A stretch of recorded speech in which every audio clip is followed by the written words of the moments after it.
La proiezione del film L'oro di Napoli, restaurato in 4K, è stato il primo evento ufficiale dell'81esima Mostra Internazionale d'Arte Cinematografica di Venezia.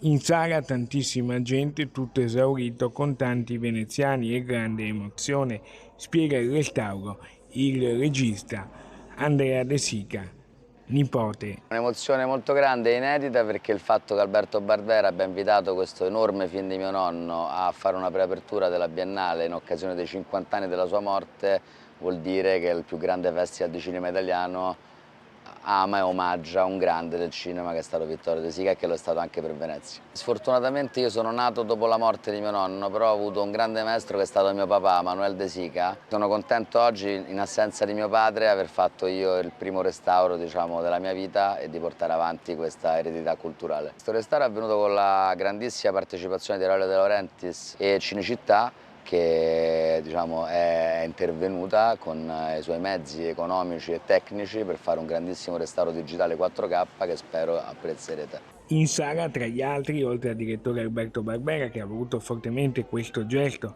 in occasione dei 50 anni della morte di Vittorio De Sica, anche il presidente della Biennale Pietrangelo Buttafuoco, nonché Aurelio De Laurentiis, produttore cinematografico e proprietario del film. A curare il restauro fondamentale Chiara Sbarigia, presidente di Cinecittà. Sono felice di poter dire che Cinecittà è un'eccellenza nel campo della conservazione e del restauro dei film.